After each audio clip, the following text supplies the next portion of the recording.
Good morning. It's Wednesday, and here we are going live on the Hump Day Happy Chat, hitting all the buttons, making it all come together. It's so awesome. Happy Wednesday. It's another Wednesday. Funny how we get into the rhythm of Wednesday. Always happens. I think that's a good thing. Excuse me.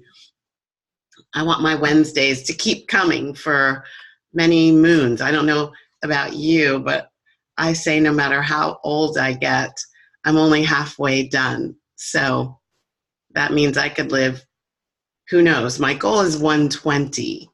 So I don't pay attention to any of that signs you're getting old stuff. It's not relevant to me. It doesn't fit into my world. I encourage you to let that go as well.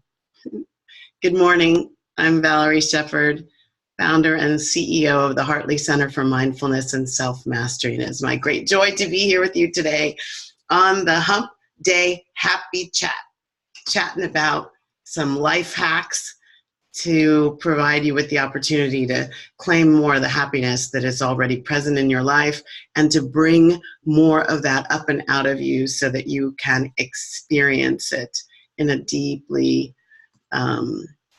profound and rewarding way. So thank you for joining me, coming to you from beautiful Southern California. Yabba dabba do. This is a Hump Day Happy Chat after I have been on the road for 3 weeks. I have been doing some summertime travel, and it's been fabulous seeing some of my longest standing friends. Good morning. Thank you for joining. Mwah. Love you. Traveling home to Virginia to see some of my long standing friends. They've been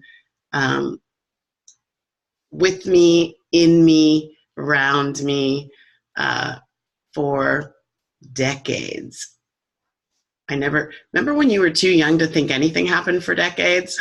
Like, wow, now everything. I can count so many things that have been true in my life for decades. Ew. Anyway, let's not go there. So spending some time with friends, spending some quality time with really important colleagues,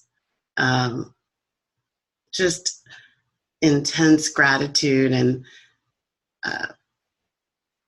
shout outs of love and light to my EBC colleagues, Evolutionary Business Council colleagues, my beautiful friends in transformation, my loving hostesses who put me up in their homes and with their husbands created really beautiful and memorable times and deepening of lasting connections. Like there's just so much gratitude.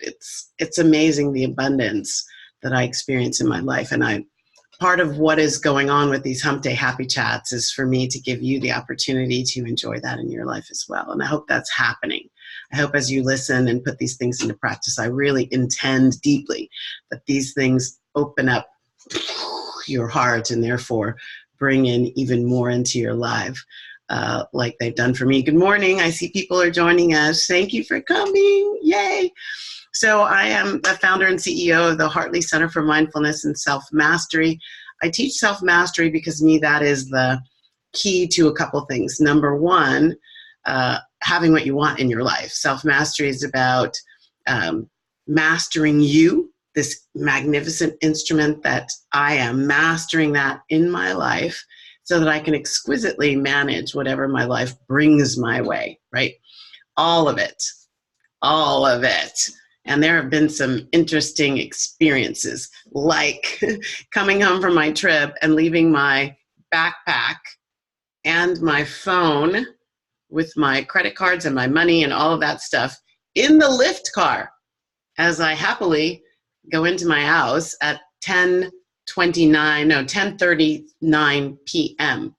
Yikes. That was an adventure in understanding me in mastering my response to stress, my response to fear, my interpretation of my own mistakes, my self-love, my self-acceptance, like every instance, not just the ones that make you go, oh my God, as my colleague and dear friend Dr. Sean would say, that upset. Like, it's not just to master me in those situations, but even the great situations. How well do I do joy? How well do I do rest? How well do I do peace? Have you ever been experiencing peace and then somehow you find a way to mess it up? You find a way to disrupt it. You find a way to have the peace kind of go away and chaos manifests. So self-mastery is about really having the best of you in all of your circumstances. And so this whole dance with me has been the foundation of a lot of what I'm doing right now, the foundation of my book, the foundation of the classes that I teach, and helping people do that for themselves, mastering themselves so that they can do life. And so this past trip, good morning, thank you for joining me. I'm grateful for you. This last trip was really exquisite, and one of the topics that we talked about for the EBC, I was co-facilitating with amazing leadership expert and dynamic coach and advocate and trainer, Lisa Marie Platsky. Shouting out to Lisa. We co-facilitated a half-day workshop called The Dance Between Trust and Control. And it was amazing. And the minute we said yes to that, all kinds of trust and control opportunities showed up. It's amazing what one little 3-letter word, yes, can do in our lives when we're willing to receive the bounty.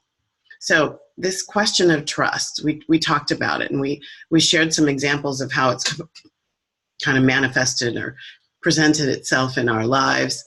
I would love it if you have some insight into your own trust situation. I don't want to call it necessarily issues, right? Your trust situation. So we do sometimes in vernacular call it, I have trust issues or she has trust issues.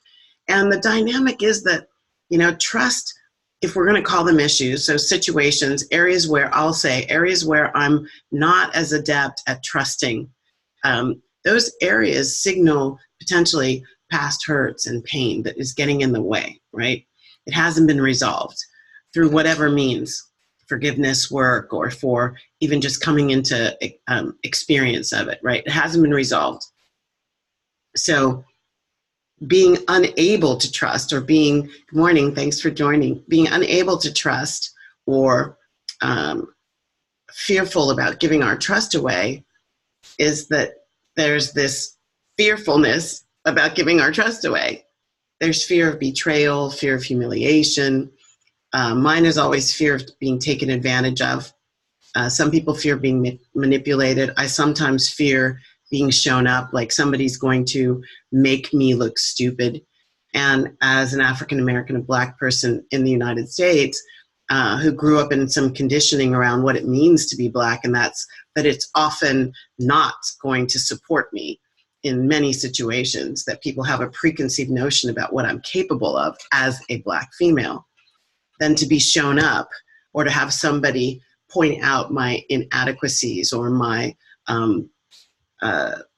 inability to handle a situation or answer a question, that's something that, wow, that makes me be concerned about.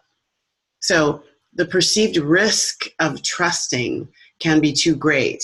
And so the idea of trusting becomes avoided. So it's important to recognize what's going on, because that's the way we get to make peace with where we are in this question of, am I trusting or do I have trust issues? Am I trusting or do I have trust issues? And I say it quietly and tenderly, because if we have trust issues, if we have trouble trusting, it came from a situation that hurt us, that made it potentially dangerous. potentially dangerous, and certainly emotionally upsetting and debilitating to trust. So in that way, not trusting is a natural defense mechanism, right? If I withhold my trust, I'm also withholding my vulnerability. I'm protecting myself. I'm keeping myself safe. I'm keeping myself safe. And so what's wrong with that? What's the problem with keeping myself safe? Well, at some point, maybe the adventure of being so safe is keeping me out of the adventure of possibility. Maybe the adventure of being so safe, so protected, so shielded from something going wrong, right? The downside risk, I say in my corporate voice, protecting myself from the downside risk. Shielding myself from that is maybe keeping me in such a tight little space of living my life that happiness is really not possible. There are fleeting moments of it, but I revert back to safety. In safety, there can't be expansion. And in safety, there's not as much possibility. In safety, the adventure is contracted. And that's not the life I want for me or for you. So some ways that you can check in. You can ask yourself some questions. I guarantee any one of these questions is going to take you on a journey of self-discovery, self-awareness, self-discovery that leads to deeper self-awareness. Really important part of mastering the self. So, do you tend to prejudge situations? Like, so you're getting ready for a meeting, you're getting ready for a discussion with a friend, and you prejudge how it's going to go. Like, you even play it forward in a couple of different scenarios, preparing yourself for how they're going to behave so that you can be prepared for how you counter, right? It's a defense maneuver, kind of in chess, right? You're looking forward several moves. The chess masters of the world are looking forward at all the different plays. Now that's coming from a place of confidence and victory, right? In our lives, it can come from a place of fear that I won't be enough unless I've played it forward in several different ways. So that's one indicator that you have some trust dynamics that might need to be freed up a little bit. Do you tend to be hyper vigilant in the way that you experience other people, that you protect your flank? Do you be hyper vigilant? Did they watching what people do, checking in? Do they still love you? Do they still like you? I can be hard on relationships in the past because I wanted to be constantly reassured that you still were in my corner. I was always looking for, is it still okay? It's kind of like, do you still love me today? It didn't work so well because it came across as needy, and I think it made the people who were trying to be in a relationship with me, who actually really wanted to be in a relationship with me, feel like they just weren't enough. And I deeply apologize to you all. Any of you who felt that way, like, she is so hard to be in friendship with. She's always looking out for herself. And it's from that place of, I didn't see myself necessarily as lovable, and therefore didn't trust that I was being what I needed to be to feel that you were still in my corner. It really had nothing to do with you. Another indicator of trust issues, do you feel isolated, disconnected, even when you're around other people?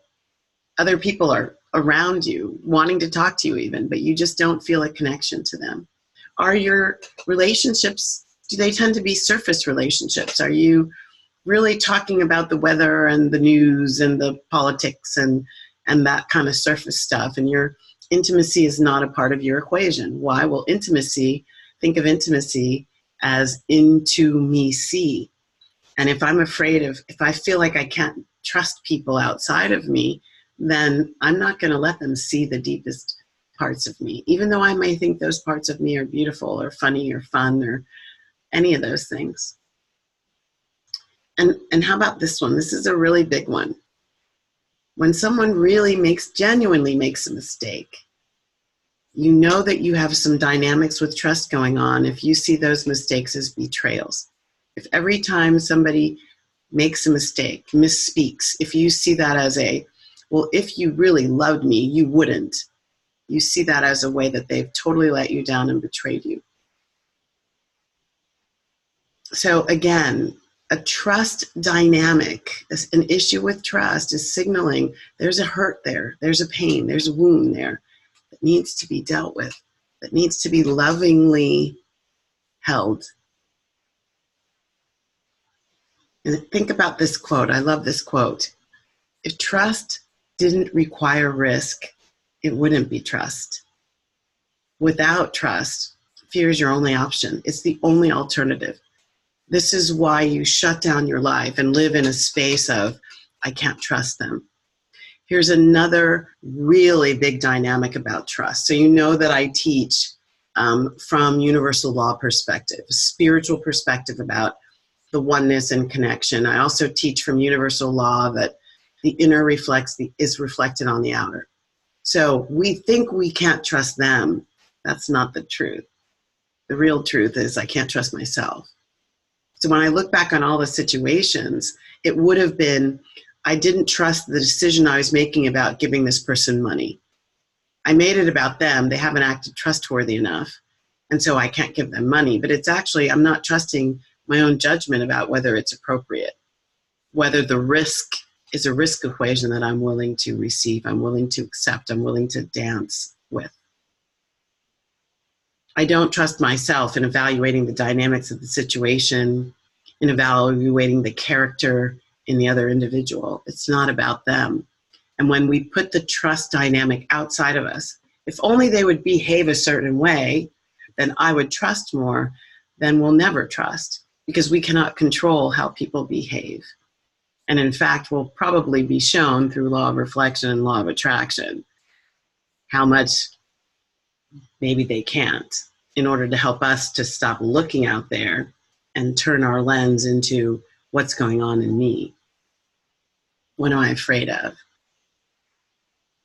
So it's not about trusting everything and everyone. It's never about all or nothing. It's about the both and.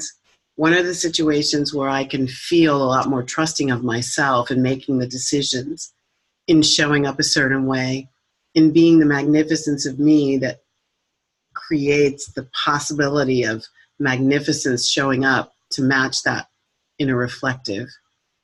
So what is that? So some tips and tools that can help you, the shift. So we talked a couple happy chats ago about, is anybody in there? We talked about deep listening, and deeply listening to the other person is a way that they feel seen and heard and understood. Well, guess what? That starts with you deeply listening to you. Now, you can tell whether you've done this or not by how many times you stepped out into the world to create something. And a little voice inside you said, go left, go right, back up, don't move, take a leap forward. And you didn't listen. How many of you are aware that you don't listen to your inner voice? I mean, I've done some things with my brain, right? I've rationalized away from my inner voice. I've completely done the exact opposite, 180-degree turn from my inner voice. Oh, you want me to go left? I'm going right. And I had some really good reasons why it didn't go very well. Because my inner voice, when I get clear, when I'm clearing out the emotional junk in my trunk so that I can be free and so that I can hear the higher inner voice, not the lower one, right? The higher inner voice. How do I know it's the higher inner voice? It always speaks peace, love, joy, freedom, harmony, connection. It doesn't judge me or other people. It's definitely not going to have a paragraph to say about the downside risk.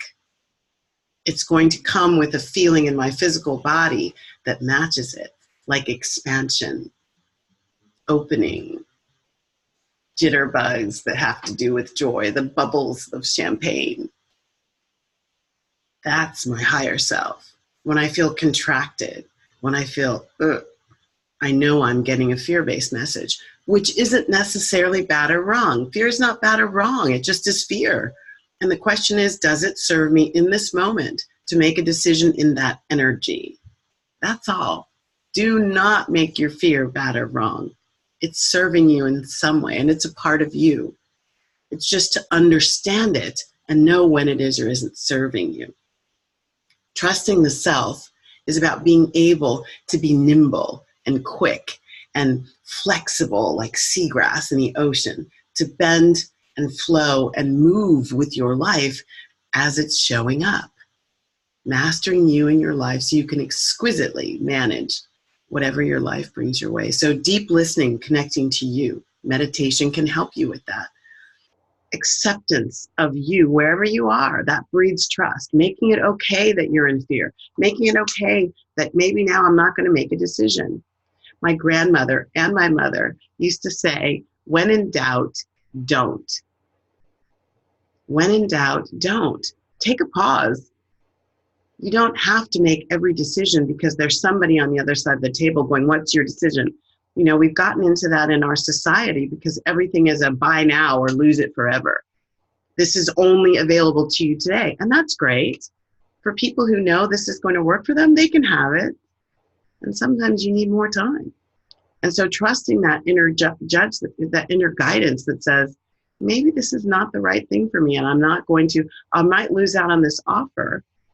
And I might gain some self-trust by deciding I'm going to sit and ruminate, cogitate, perturbate. I think the other thing that helps breed the trust in you is the self-love of the fact that you don't have any right now. The acceptance that makes it okay to be and do whatever it is that's right for you. To be and do whatever it is that's right for you. So this is an ongoing discussion. We'll probably talk about trust more again in other aspects. One of the aspects that we talked about in this dance with trust is the control factor. And the most important thing that I'd like to say, I think right now is, so knowing a little bit more about where you might be having some dynamics with trust that make fear seem a little bit more front and center, and that make you maybe withhold your own love and your own harmony and your own connection with others. One of the things that you can do in your life to be more happy is to give that compassion and love to others. So when you see someone, when you experience someone in a dynamic with you who's all about control, like I'm going to take this control, or who doesn't seem to trust you. So they may ask you the same question over and over. They may call you up and they want to check on whether you are where you are, whether you're doing what you said you're going to do. Without making that right or wrong, if you could just approach it with a little more tenderness and compassion, instead of railing at it as though it's not the right thing to do, a little more trust, a little more love and compassion, because you ought to be able to look at it and go, oh, that's me. So in that dance, you are the one and the same in that dynamic of, can I trust myself? Can I trust the situations? Can I trust the people I play with? So be more tender with you around it, and that'll enable you to be more tender with others as they transform and as you transform. Thank you for joining. My great honor to be on these Hump Day Happy Chats with you. I intend that they give you some tools and tips and tricks to kind of dance in your life. That's the subtitle of my book, Dancing Your Soul Lifestyle. And it's all about the dance, the what's my step for right now. I thank you for joining. I hope you'll share. There might be somebody around you who isn't telling you that they need this or doesn't outwardly show it, but really could benefit from your loving, hey, I've got something for you, without any attachment to whether it works for them or even if they like the sound of my voice. It's okay. They don't have to. I'm okay with it. Many blessings. See you next week. Yay. Hump Day Happy Chat signing off. This is the fun part where I end all these things. Bye now. Love you.